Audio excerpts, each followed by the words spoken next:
I mean, legally one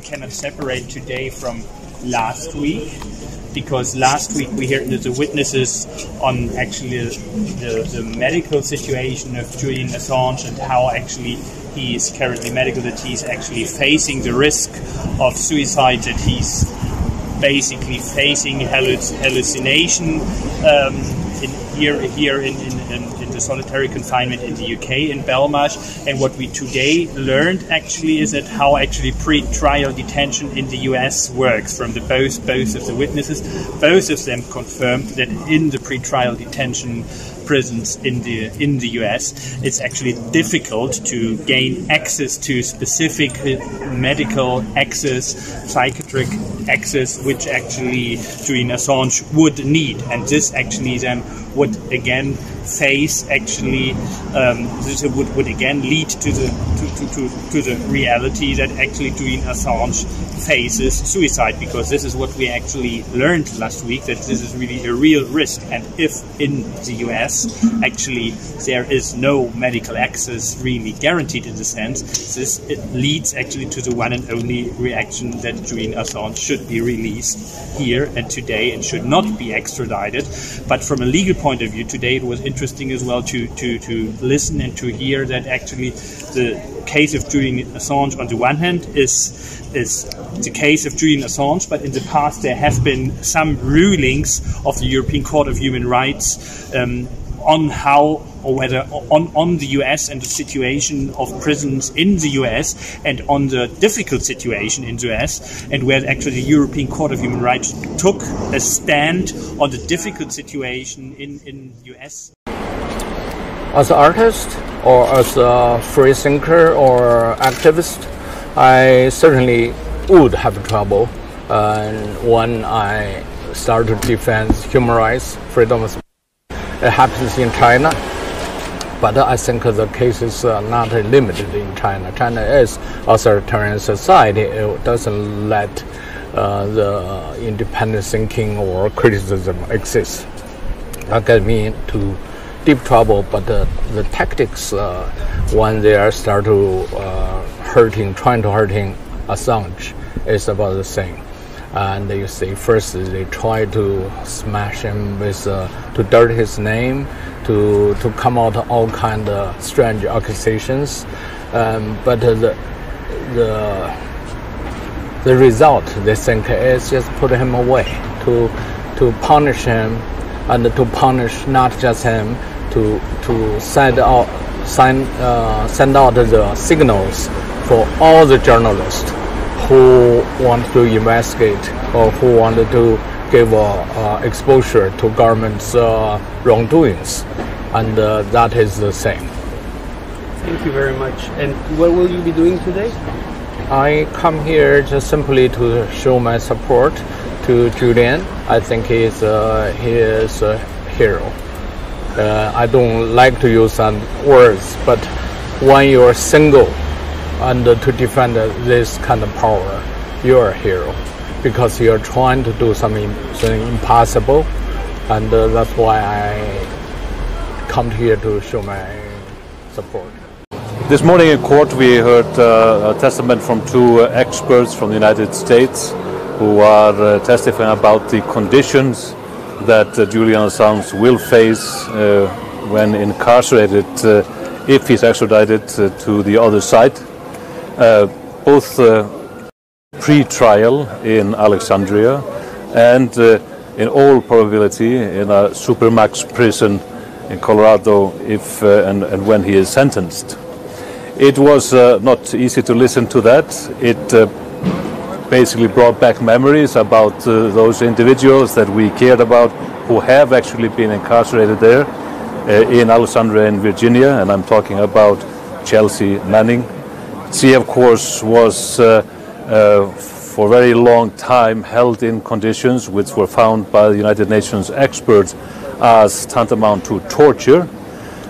And when you listen to analysis of how these conditions are in Alexandria in Virginia, a jail cell that is 15 square feet, it is about the size of a parking lot, the witness said, and you are held in isolation, and which means basically that you have to spend at least 22 hours every day in the cell. You have no opportunity or possibility to communicate with anybody else. Everything is soundproof. There are steel doors, no windows you can open. So you spend time in the cell almost the entire day, and the hour plus hour you are let outside, they make certain that you don't have any contact with other inmates. To think about these conditions for anybody in pre-trial for possibly up to 2 or 3 years, because everybody admits that it will take a long time to prepare his trial. Well, we've said from the beginning, and since it's been absolutely clear that Julian Assange would be held under so-called special administrative measures, that this would be an extreme form of isolation. It would be, in effect, a black hole into which Julian Assange would disappear from the moment that he set foot on American territory, unable to communicate properly with his lawyers. His lawyers would be acting illegally if they were to transmit anything that he said to a wider public. In other words, the very last time that you heard Julian Assange's voice would be his last words on British territory. Do you know Mr. Assange personally?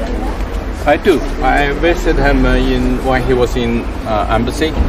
I visited him when he was in jail, and I visited him when he's in court.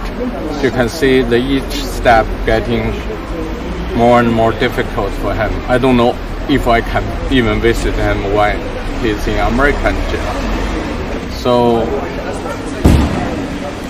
yeah, it's unbelievable. Do you know how he's doing at the moment? Do you know how Mr. Assange is at the moment? Like his health, how he's doing? Oh, yes. I think he's intelligent first. He knows what he's doing, and he's prepared to fight. But unless, it's in the fair condition. But this is not fair to him. At first, they trying to smash him with dirt his name, and that put him in such a dramatic situation into that embassy for years. And yeah. And what do you hope happens from here? What I hope, just free him. Let him to be a free man, just like use millions, billions free men. He's just one of them, and he is truly represents the very core value of why we are free, because we have a freedom of press. We have to have that, to protect that value. Otherwise, who knows what's going to happen. So this morning's witnesses were all about the prison conditions in the United States and the conditions under which Julian would be held if he were extradited to the United States. And the defence witnesses were simply laying out what every sensible person knows about the American prison system, and particularly about high-profile so-called enemies of the state as they're held in that system, the degree of solitary confinement that they would face, the inability to speak properly to their lawyers, the fact that they would have 15 minutes a week telephone conversation with their partners, and those conversations would be listened into by the prison authorities. Now, these are extreme punishments.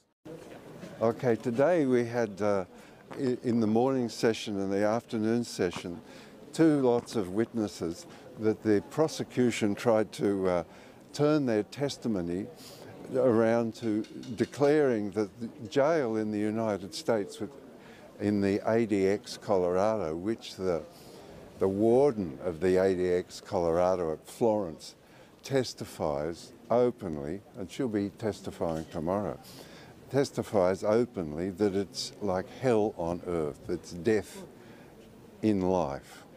Well, the prosecution spent all day trying to prove that it was like a country club, that it had this facility and that facility, and if you felt a tummy ache, you'd get pills, and if you got a headache, you'd get a psychologist, and so on and so forth. It was really quite embarrassing. But just always keep in mind that what this is about is trying to disguise war crimes. Just repeat, understand over and over again. What it is trying to disguise war crimes so that they can continue to commit them against us, just ordinary people. That's who they commit these. They're not brave enough to fight other soldiers. They just attack us with sanctions. 500,000 children died, and Madam Albright says, well, we think it's worth it. 500,000 children. That's 1 million parents. We have heard that 500,000 children have died. I mean, that's more children than died in Hiroshima. And, you know, is the price worth it? I think this is a very hard choice, but we think the price is worth it.